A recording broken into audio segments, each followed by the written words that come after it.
everybody, it doesn't usually All go right. up at work, but we're having some crises over at my goddaughter's house, so that's why. It's been Thursday, going all day today. October Are you sure 26th you don't want to meeting. answer it? Oh, that's just on around the corner right here. Okay, so basically we have a very important team here. I think everybody's seeing everybody. I no sense in starting. Liza's right here, so I like that. we're squishing around the No table problem. rather than going to the den. You know everybody here. And this is Huma And on there's Zoom. Hi, Huma. Hello.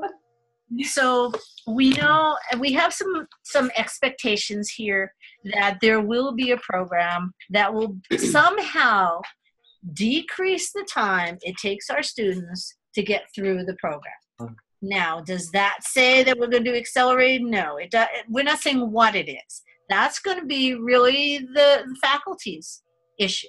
We want very much for you to be the ones to decide that. Well, the goal is to see if we can get the students up to and through 1A eventually in 1 year. Now, we realize that many of our students come in much lower than 104. Huma has already started to work on a 341 class in non-credit because we're going to be moving it out of credit most likely. She certainly has the direction of the department to do that. So we're ready to take a step one. She's looking at a non-credit 341, which would, at least on paper, shorten the time. It might not shorten the time because if they still need 341, it's still going to take the same. But there are many ways to do this. There's not one way, and I'm not here to say there's one right way. I'm here to say, faculty, what do you propose for helping our students get through and do a summer bridge program of some sort, whether it's credit, non-credit, none of the above, workshops, whatever it's going to take, so that we can get at least many of them into 104 in the fall when they first come in, rather than having them start at 330 and then 104 and then 1A. So it's at least a year and a half. If we can do something, and I'm not here to tell you what that something is. Many of you have experience with other bridge programs, so I'm going to zip it right now, but that's sort of our charge. And we've got the key players here. So there's our charge. I realized that we already have 330 and 104 during the summer. And so I realized also that the English department would like to have these classes there. So I think we should keep them there, but also to add more to it for our summer bridge program. For example, we can bring in other departments and have them run workshops for us. Like maybe just to throw out an idea, EOPS, they can have a representative come in and then have hands-on 1 hour workshop for our students who are already placed in our 330 and 104 class. And that could look like that, yeah. What would be the goal of the workshops? Is it to build study skills, research skills? That would be, yes, that would be but ultimately I think because I've done this before, the student needs to be exposed to various on-campus resources so that they will stay, their retention will be increased because they know that we care about them, right? And so that's ultimately the goal. But yeah, that the study skill things could be incorporated in there as well. So 330, excuse me, 330 is below 104, right? It's 2 below transfer level. It's 2 below transfer level.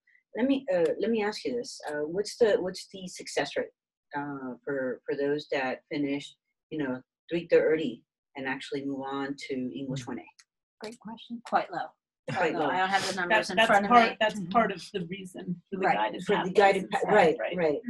Okay. So and this kind of thing seems like, to bring other resources, I mean, seems like such a crucial thing to do. So I didn't know, I haven't ever been involved in the summer bridge program, but at the guided pathways, I mean, I think part of the thing with the guided pathways is to get people to talk to each other. Yeah. Because lots of coordination across departments. Yes. So I was next to this new person in ethnic studies who has been teaching at San Francisco State and saying that there is an integrated program like that for students that integrates the support services and counseling with the lower level. I mean, we were in the middle of many things, so I didn't get a lot of details from her, but just that there's some good program at San Francisco State that incorporates all of those things. That reminds me of an implementation that we had here years ago when our current president was faculty. And he often talks about a successful bridge program that they had in a firm where they combined the 330 and 104 in one term. He had close coordination with your Harvey Gibson. Yes, Harvey Gibson. And so they would be in contact weekly so that when Harvey placed them with multiple measures to put them in this accelerated course, that they would have ongoing support. And how was that? How did that work out? so then Harvey would say, Harvey would be in close communication with Keith, let him know what strategies were working with that student wasn't working, and so he would adjust his instructional strategies to support.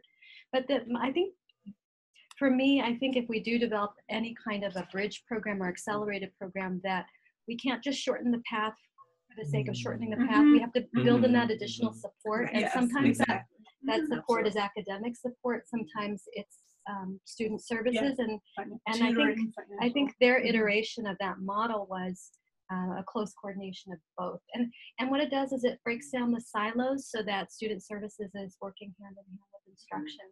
What I want to clarify, and maybe Eliza can help me here because I don't know. You have more history than I do. As when I came in, at least, and in the last 4 years, we did indeed teach a 330-104, and we still do, but it was not accelerated. Okay, the students, what happened was that we put the students, basically because the 330 students were insufficient and the 104 students were insufficient. And so we would put the students together, and the 330 and 104 were in the same room, but after they got done with the 330, they still had to go and take 104. So, and it was just during the summer? I mean, I think it's just during the summer, and then they would each, because Alex would teach that sometimes in the summer. You know, I used to talk with her. So they'd still each take their own exams at that level. Correct. So it's not exact, you know. Yeah. But I think that doesn't mean it can't be. Right? Exactly. The point is that there's opportunity there that it could be, but the students who placed at the 330 level would need a lot more support. That's right. And I think the English department would need a lot more support too. Yes. Because right now the English department, the last time it was broached to them, they said very clearly they did not support it. But again, if we change it up and we provide support where students can be more successful, then maybe we would get the support. The other piece we need to watch out for is there's a very strong feeling, I know Huma will second this, very strong feeling that we do not want to discount the role of the Writing Center. Because the Writing Center is successful and it does help students so much. The minute you say you're in 330-104, if we were to accelerate it, how would they get Writing Center double? I mean, that's like 18 hours a day. There's not enough hours. So we don't want to discount the value of the Writing Center as we build this. That doesn't mean we don't build it. It just means here are the pieces we want to include in the building. Because that summer class, because it was in a firm, 330-104, then the lab was taught by the instructor who taught which is different. Which is another model. From the non. But that cohort model could work for something like ABC Commons. Yeah. Was it successful, Liza? That cohort? It was I successful? think that it has been successful, but it wasn't, as Merrill said, accelerating the students through two levels. It was just having them side by side. So I think it holds the potential for we could do that, but I do think a lot more support would have to be offered. And I think it's personnel dependent. The last person who taught it, who's still teaching it, does a good job. I'm not saying he doesn't do a good job, but he commented that he felt that the 330 students really struggled. They really struggled with the material because they didn't get enough with Egbert.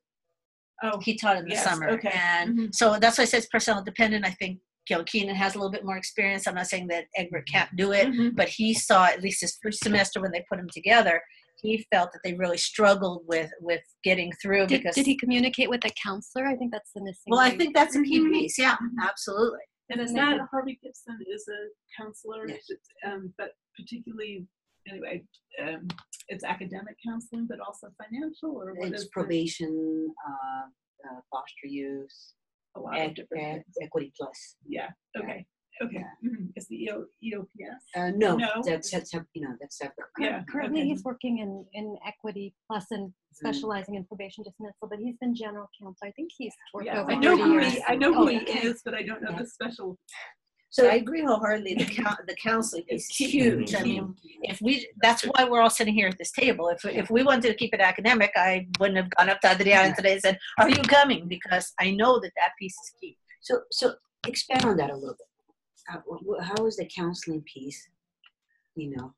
Well, you go ahead, Binh. 'Cause you've had experience. I'm curious about what where you've done and what you've done.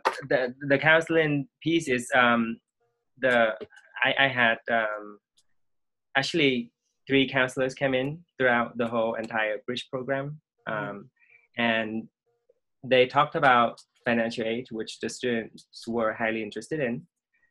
They talked about the pathways, like the various options that the students are given to them, and also to build rapport and to invite them to utilize counseling services, and not just knowing that they're there and never show up to see the counselors, and that FaceTime thing, and also to answer, to become like the go-to person or the go-to place where students get their answers. And when I heard that, I thought that kind of matches the proposed model for EDC Promise, because they have the special EDC Promise counselors. Like, you don't have to implement this wide scale, but pilot it with a group, a cohort that you already have, since you have to build it anyway.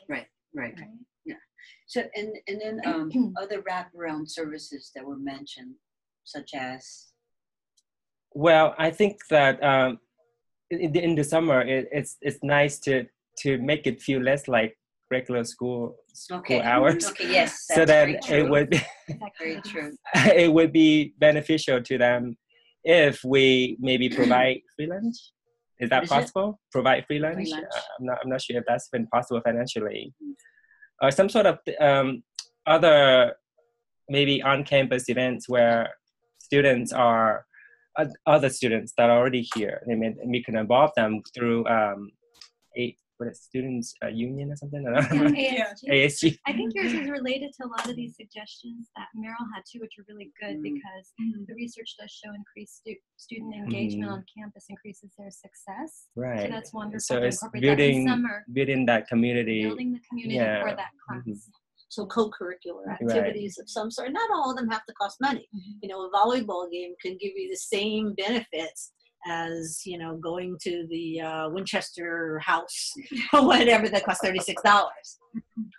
There's Renee. We've got another one. No, we really have to squeeze. Come on in. That's okay. Where did you do it? West Valley, and also have a seat, Renee. It was co-located program at. There's no sense of moving upstairs because you're gonna have to leave, so I won't lose your time. At Case. Where? West Valley? That's West Valley and Case. Yeah, West Valley and Case. We can make it.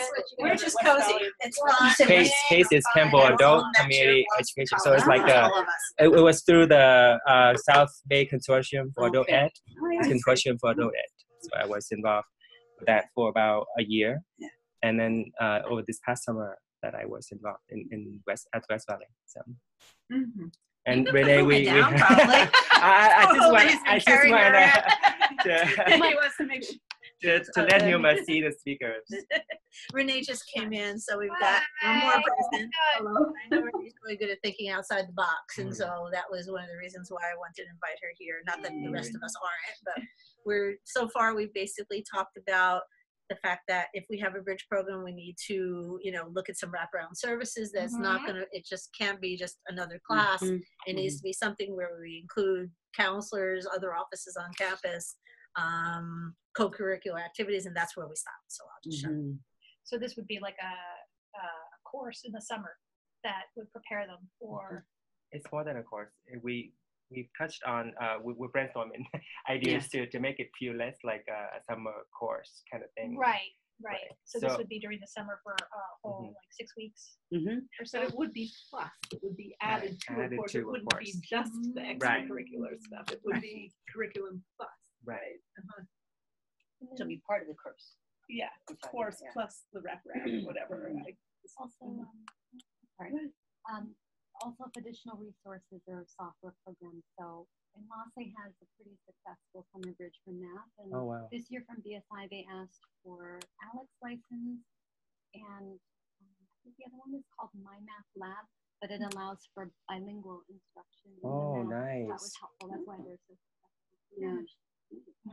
It's sorry, I'm getting caught up because I know that the special programs have special things. So they have a summer class, and Lasse does, that has say it again, bilingual. Oh, they had asked to improve basic skills. They asked for a software that's bilingual that helps them to teach math concepts.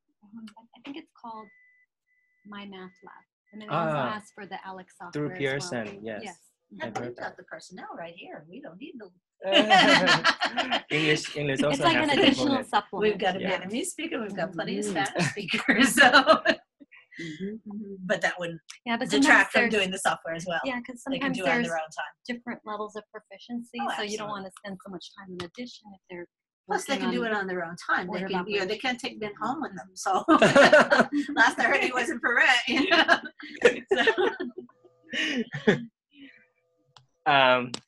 So, Huma, would you like to say something? You've been You've been quiet. It's hard to get it.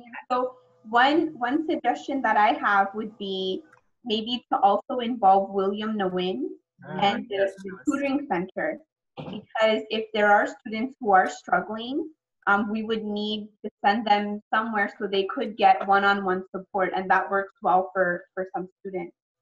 Another suggestion would be maybe involving Marjorie Clark for the service learning. Maybe that could be a component.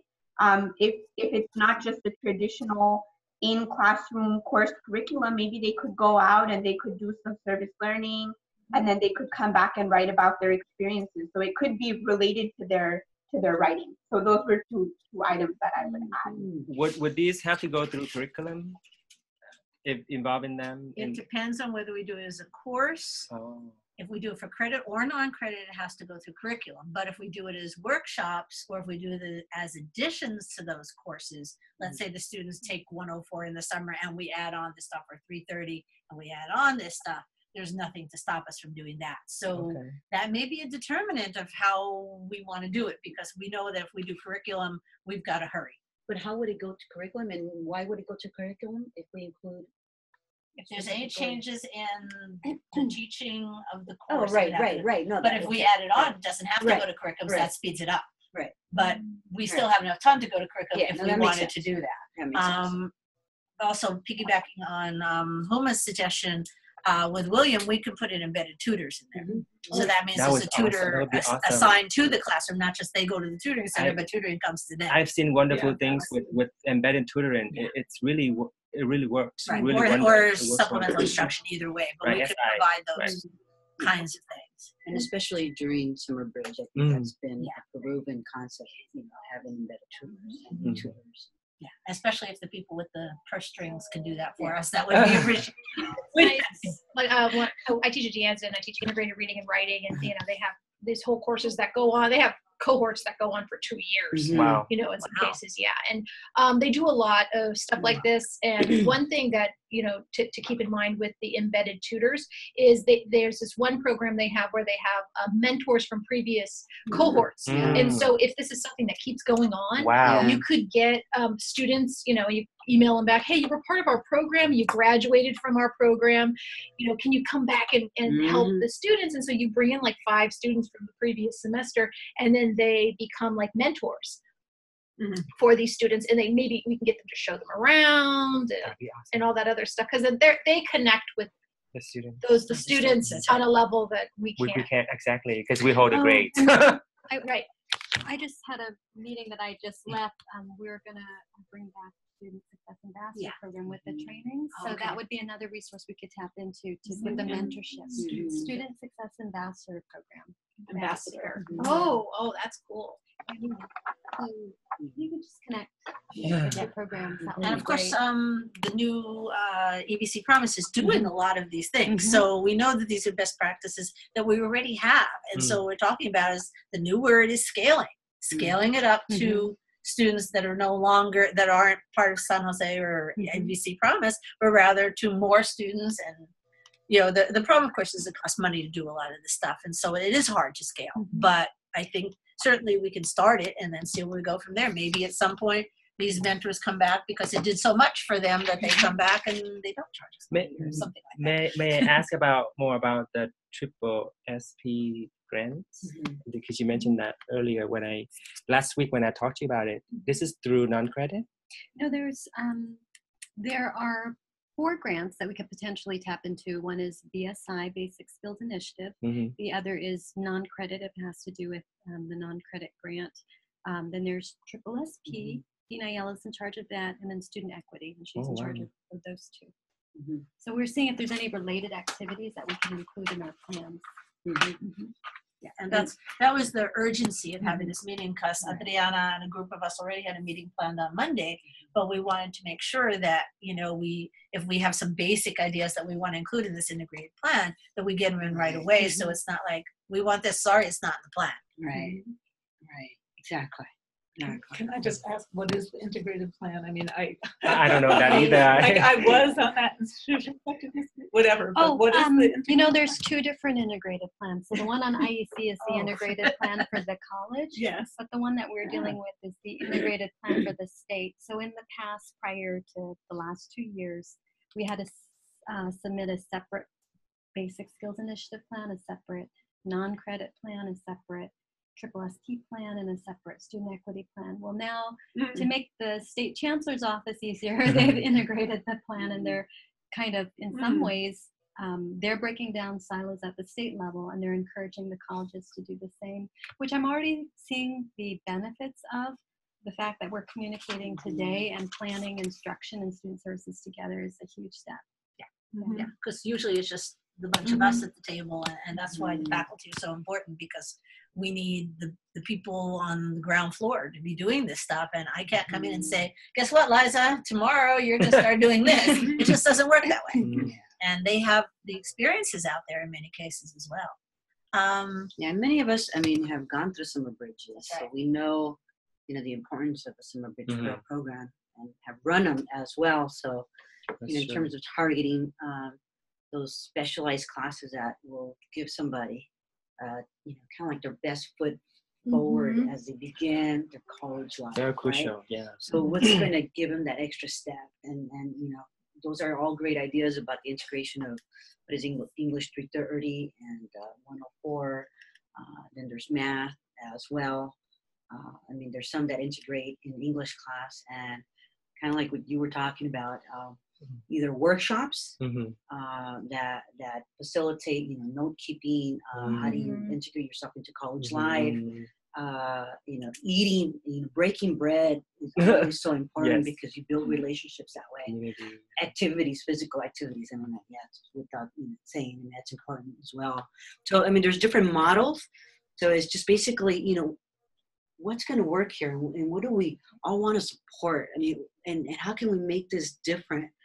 And you know, so that it's impactful for the students that we have, and that will make them successful. Because, you know, I remember, for those of you that went into, I mean, there was this speaker that spoke at Guided Pathways, and he says that research that has shown that if you take so much remediation, it's like educational suicide, because if you're start at the bottom, I was there. You will never. I mean, that stood out for me. Yeah. You know, I mean, I knew that sometimes students get lost, but I guess I never captured it in those words. You know, that's pretty well intense. put. Yeah. And it made sense when he was saying that. I'm like, and we're responsible for that. So in essence, you know, what can we do to prevent that, right, and from occurring?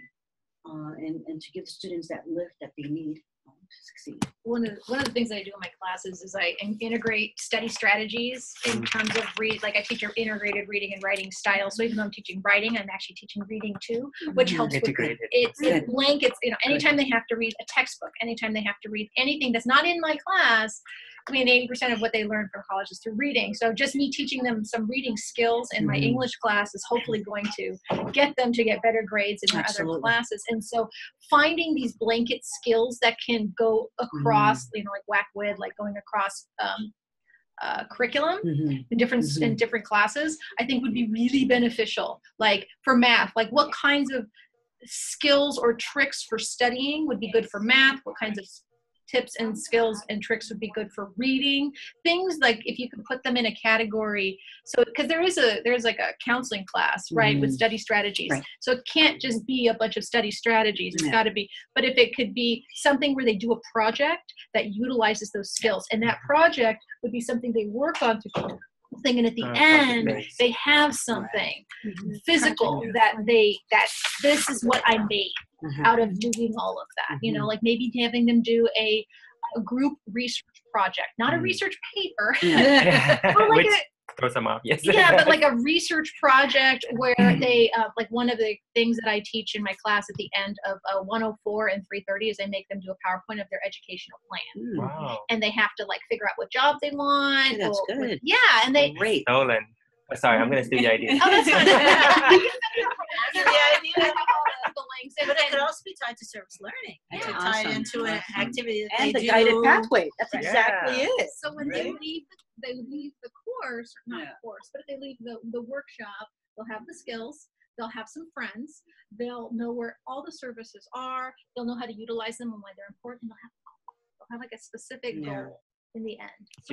I'm thinking of a way to implement that, and Merrill had mentioned this at a meeting we had this morning, is to incorporate more professional development opportunities, and not always in the form of like an external expert, but having professional development. Would your faculty have opportunities to observe each other, to discuss best practices and what's working? She's implementing a lot of amazing activities. It sounds like that other teachers can benefit from. Yeah, stealing your ideas is the ultimate Sharing form of them. flattery. I just That's happen a way to also scale make up. a lot of websites. I make Oh, websites for my wow. students and stuff. I can make a department website that only, it's not attached to the school. It's just what Are you teachers using Wix or wikis. I use Google Wix? Sites, Oh, and people just post stuff. I could There are Because they're very opportunities talented for people. faculty to observe each other. Like, I think it's helpful to have the wikis, but also for them to see you in action. Oh, Because yeah. it's hard to pilot it when you don't know how it looks. Could be videos up there. Yeah, I could do videos, professional development. Oh, that would be fun. People could submit videos of their lessons. Both of them. That could be We'll see how many people want to do that. that. I would be, well, if there's handouts you could post. Yeah. But Yeah, video but would be videos- better. It's really powerful when you can see how students are responding to it in person. That's why I was thinking. There are many opportunities for full-time faculty to observe part-time faculty, not the other way around. Maybe one of the grants can fund part-time faculty to observe as part of their professional development. Everybody can, if you can take care of that way, again, that's the kind of stuff that I love to have, but I have nothing. I have no budget. I'm not crying. That's just the fact that I'm the same as SHAPE and math science. We're all in the same boat. So, it's not that poor us, we have this problem that nobody else has. We all have this problem. The money is actually in the soft money. And so anything you can give would be appreciated.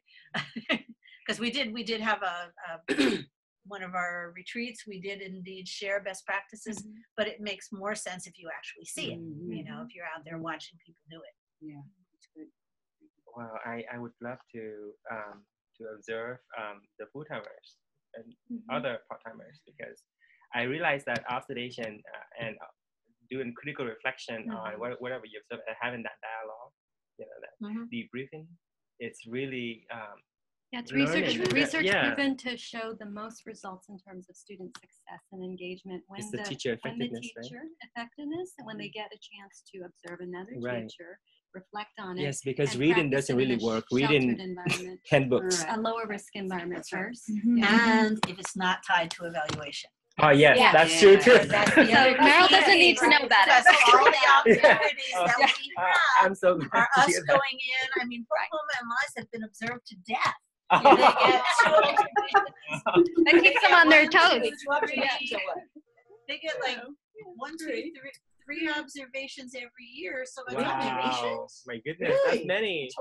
They're they're observed to death. When you're up for when you're going through tenure. 3 times.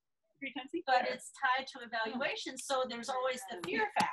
Yeah. Oh my gosh, he's going to catch something I did wrong. That's not what we would be going for if we had an opportunity for people to observe each other outside of the evaluation process. It's much more powerful. So I have in- one question for the two of you, and then I'll shut up. This integrated plan, do you need budget items at this point, or you just need to basically say the kinds of things we're going to do? Because if we need budget items, we need to get to that. So what If the, not, then what we can still have fun. what the plans have are, oh, I'm sorry. No, go ahead. There are goals and objectives for each plan and very general benchmarks, like what we were talking about this morning, increase the number of completions, things like that. So the activities could be built into the plan later. Okay. They're part of the grant expenditure reporting. I just want to make sure that we give you what you need today, because you're not going to have a lot more time to meet with us. Oh, and they then we'll meet extended the later, deadline. but right now you've got a They timeline. extend the Yes. deadline. Oh, they did. It was due December 1st. Now it's due January 31st. Oh, But okay. it's not as late because we have to get it into the board consent agenda Right, and before December 13th. Right. December 13th. Yeah, So we don't have so- a lot of time to think about it. But if we don't have to have specific budget timelines, we have a little more freedom here. And the goal now is to hopefully get some funding to fund some supplementary wraparound, whatever, Yes. to one particular section or something of next summer's. It's a next English cohort. class? I want to say Yes, promise yes. next One cohort. or two to pilot. Yes, that, like that. absolutely. Mhm. And we can see how effective How that and goes. scale up slowly. We know it's kind of effective in the special programs. And I was speaking with Harvey about this about 2 weeks ago. Is he's very into the multiple measures and wants to place them, but he stopped when I said, well, what are you doing for those students when you put them in a level that's on the higher end of this spectrum? What supports are we building? And he's like, I didn't think about that. Yeah. He hadn't, yeah. So what are we doing to help them to be successful? That's why I'm so glad we're integrating the student services side and the instruction, how important professional development is. You can't just expect the teacher to address the learning challenges in that classroom if they don't have the support system to do that.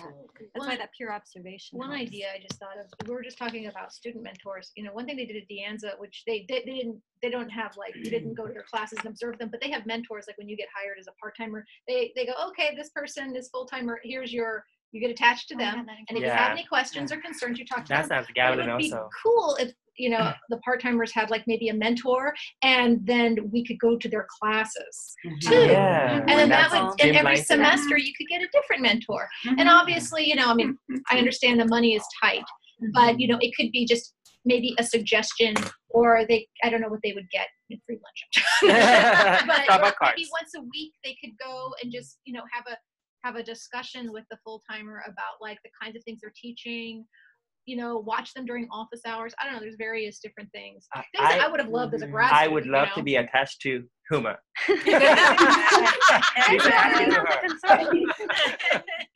Thank you, Binh. The other piece, and this is just as a side server, it's a statement, it's not a question. We do have sitting right here 2 part-timers who are not getting paid for this. That's okay. And, today is fine, but in the long term, if anybody has anything in their budget to help us pay them, because that's not to pick on the full-timers, but full-timers are sort of expected to reach out and do this kind of thing. Part-timers are here entirely come on their here for own, that. so- Right. Well, exactly.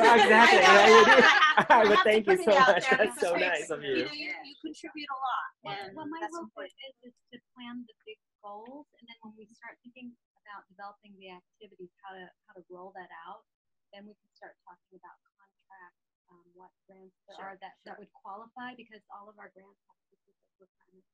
For example, triple ST is very specific. It deals more with delivery of the mandated core services, right? So orientation, assessment, comprehensive ed plan, and follow-up. So it has to fit. But it could certainly fit under student equity if we're dealing with a disproportionately impacted group.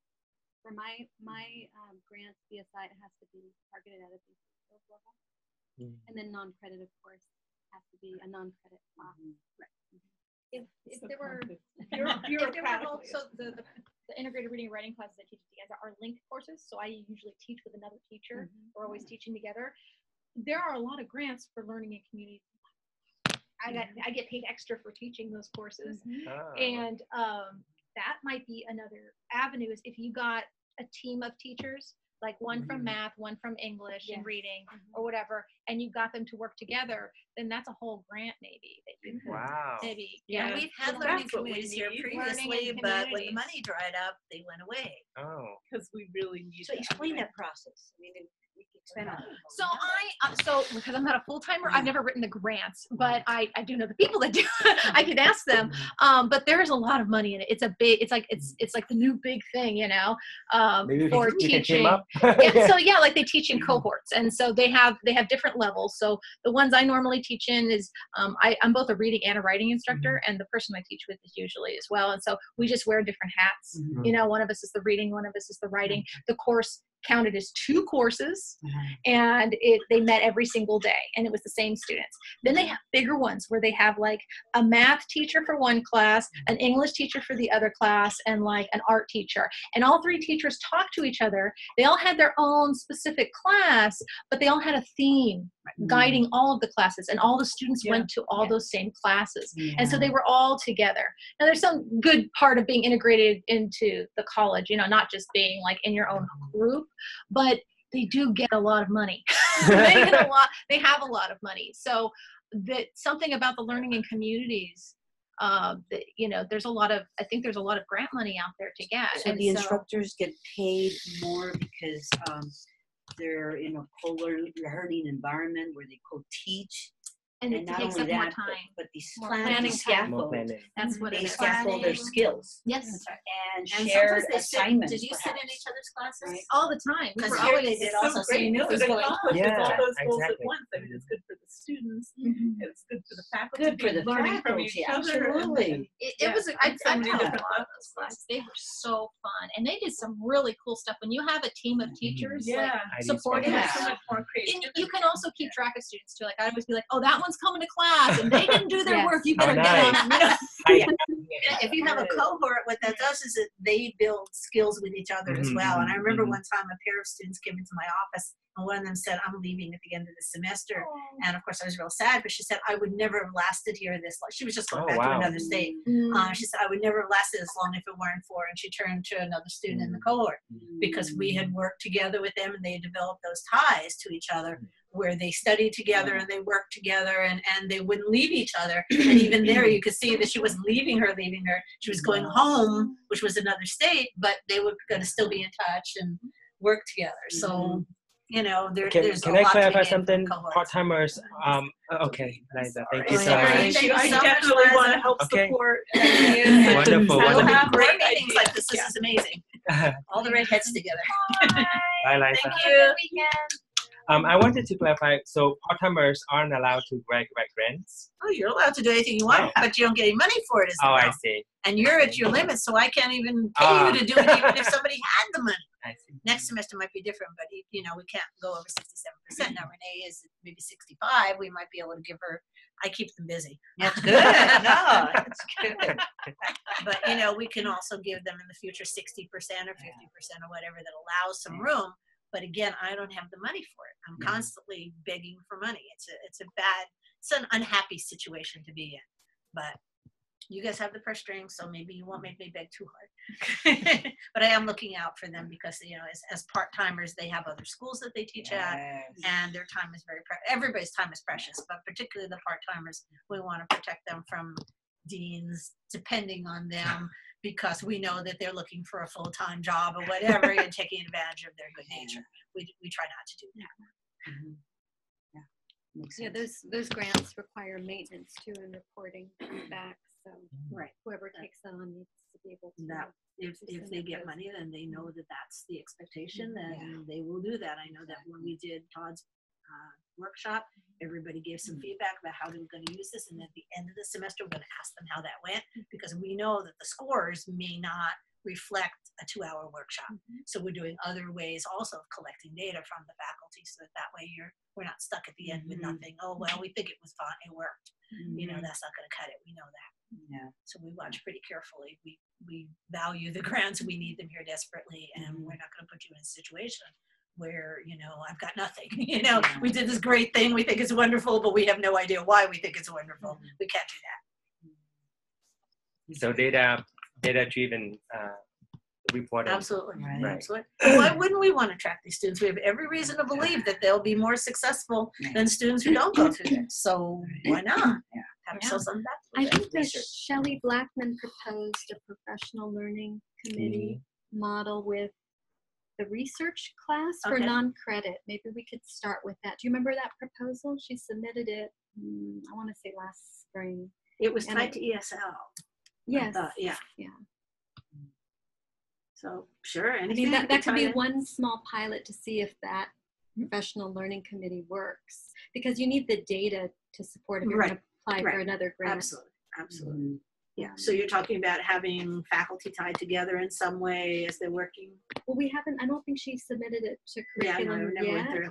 but I think the proposal entailed library learning resources partnering up with With ESL It as was a learning was it community. a co-requisite class? Is that what she was proposing? Mhm. We can see how that goes. Yeah. Of course, it hasn't gone through, so it's another year before. Right. And But we could the other start it thing is as we could. a workshop, but then it wouldn't be required for the Right. students to attend The other thing we can do is, this stuff is prioritized. There's no question the college is very interested in moving guided pathways along and moving along the kinds of things we want to do. We can, if necessary, get either Keith or Mark to advise curriculum to please move it along. We did, I think, with some of your classes because, otherwise non-credit would never have gotten off the ground. Right. So they were prioritizing non-credit. Now that doesn't mean we just go in and say we're taking over your committee, but we can ask them to prioritize that. We can do that. Okay. So do you folks have enough I think we do. go with? Yeah, no, we definitely do. I mean, there's different scenarios in terms of what type of classes, but definitely the wraparound services. And I like the co-teach. Oh yeah. It's idea. It really solidifies that community, and like a lot of students, they come here, they feel kind of lost, they don't know anybody, I talked with a Right. teacher during the program, the bridge program, and she and I became friends. The other teacher and I, and actually she just applied to a position here. She wanted, You have a support system. There you go. You don't Right. have a support system for our faculty either. Let me tell you, it's tough here. Well, but yeah, like the part of the community is like the students would come here, they would feel like a part of the school. right. They would feel like a part of a community with like support. Like the tutoring center and the counselors are not like, oh God, they're these scary people I have to go see. They're our friends because they've met them. They're our mentors. They're there to help us. They see them the way we want them to see. I know that sounds really draconian. We want them to see them this way, and they're gonna. But you know what I mean. The counselors and everybody becomes part of a community instead of an us versus them. Yeah. And that's been something floating that may go through regardless of this stuff, and that is attaching some counselors to certain meta majors. That's something that I've seen happen elsewhere. We used to have counselors that were tied just to education because they understood our programs better, and they understood. Now, of course, we were 4-year school, so Sorry, it's what more did important meta that they mean? knew our But programs. we had that some years back where the counselors were huge, responsible for different disciplines. But we moved away from that and made them general. And maybe not all. Maybe we need some general ones. I'm not saying they all have to be tied up that way, but I noticed that, for example, my other school, we had IT problems all over the place. But here, if we have an IT problem, we know Lynn's going to take care of it because this is her building. And Lynn knows our building, and she takes care of our building. She takes a pride in taking care of our building. And so I find that the services from my team much better here than they were at my other place. And I don't think the people are any better. I think it's this commitment to a building. This is my building, and I'm going to keep my building running well. Well, this is, English and language arts is my area, and therefore I'm going to make sure that I give the student everything that they need. More ownership for sure. Now, it doesn't mean you don't have general counselors also. There's a place for, you've got all kinds of counselors to hang on to. Absolutely. But I think that's something that may start coming along with this. And the other thing that we used to do was we used to provide a small amount of money for field trips. We actually required service learning. We also gave each group like $250, and they would take their students to a play, for example, about a book that they'd read. House on awesome. Mango Street, by the way, is going to be presented at the end of this year. If What is anybody's it? using that Nice. book in their class this year. Nice. End of this Um, year. What And I know Yeah, several of our wonderful people writer. over at Mexican Website? Heritage What's the name? and House on Mango Street. Oh, yeah. I think it's Sandra Cisneros. Yeah. Yeah. Anyway, that book is used by several of our faculty. And so, if you're using the book and then they go see that, it's all tied together being Did part you of, mention Mexican Plaza Heritage? yeah, Mexican Plaza Heritage Plaza. Plaza. I don't Heritage remember Plaza. which order, but yeah. Heritage Plaza. They're going to be presenting it there when I Nice. went to I didn't know La Muerte en Right. Baila. Yeah. That's when they announced that. Right. So those are the kinds of You don't things. have to go Sometimes very you can far. get a group rate, so it's only like $5. I mean, you can sometimes work out something where you can take them somewhere that's tied to that. And that, again, creates that social atmosphere as well as the academic support. So there's a lot of things you can do with learning communities. It just takes money. Absolutely. Themes. There's always a fun theme Mhm. usually. Yeah, and then they're hitting that same theme in two places. Yeah. So it's more integrated, it's more real, because so many times, especially in English, they have a research project that's on something that is just a topic. It's just a topic. It's Devoid not of their tied. experience. Exactly. Anyway. It's Yeah. not Exactly. contextualized. Yeah. So if it can be also in their history class or their science class or Yeah. their math class or whatever, then it makes more sense. No, but I think we have a lot to go on. So thank you very much Thank for you. your Yes. time and your help Very.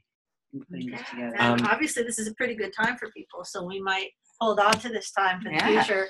And if at any point we can get somebody to pay these people, we would appreciate it. I keep putting in requests for them because, there's nothing, I don't have any money to give them, and they obviously didn't come for the money because I never offered them anything. But if at any point, their commitment is really appreciated. Because I just want to let you know that I've been recording our meetings. So if any one time that you need to rewatch our meeting, we could have access to this. okay. Yeah. Or if somebody else joins the group and wants to see what we did. after Right. that. I could always put it on YouTube and give you the link to it. Thank you. Ah, Neat. So that- But it would Is just be this always the private. day that you're not here, or are you sometimes here on whatever day we're on? This Thursday. On Wednesday, I am sometimes. It depends on the week. It depends on the week. Because we could explore and see if there's a time you're here, as opposed, are you here on Tuesdays? Yes. I'm all day, Monday, Tuesday, Wednesday. I'm on campus all day. Come in at this time on Tuesday? Absolutely, yes. Or do you have a commitment at this time on Tuesday? No. Oh, so maybe a Tuesday would be better just to get Huma here in person. mhm. She can feel like she's more part of it, so Binh doesn't have to be holding Yeah. her I up don't all mind. day. I like holding her. You're so light, Huma. Very helpful to me. For example, tomorrow she'll be at the faculty work group meeting with the consortium, the South State Consortium. Are you ready for to go? Donut. You ready to go? Right. Absolutely, yes. Oh yeah, these She's are the some of our key players, on that also. Yeah, she's co-chairing or something. Yeah, she's co-chair. She missed, and then all of a sudden she was assigned. there. I knew. She's She still knew right learning. away. She was their person. They just picked on her right away. It's like, you're gonna be our co-chair. You didn't even ask her. It's like, But who must We're be- like, surprise. Okay. anyway. Well, thank you, folks. Thank This has you. been an informative meeting. I hope it gave you what you needed for Definitely, now, and yeah. we're going to continue the conversation. We'll have our meeting on Absolutely. Monday. Thank you, and Meryl. Maybe Thank at some you, point we'll combine Arianna. forces because I don't know that we need And two. Huma. Yeah, we don't. Really? Oh, No, no, no. One I team. you can One see that team. we've got the academic side Yeah. firmly covered. Renee, nice to meet you. Adriana. What's your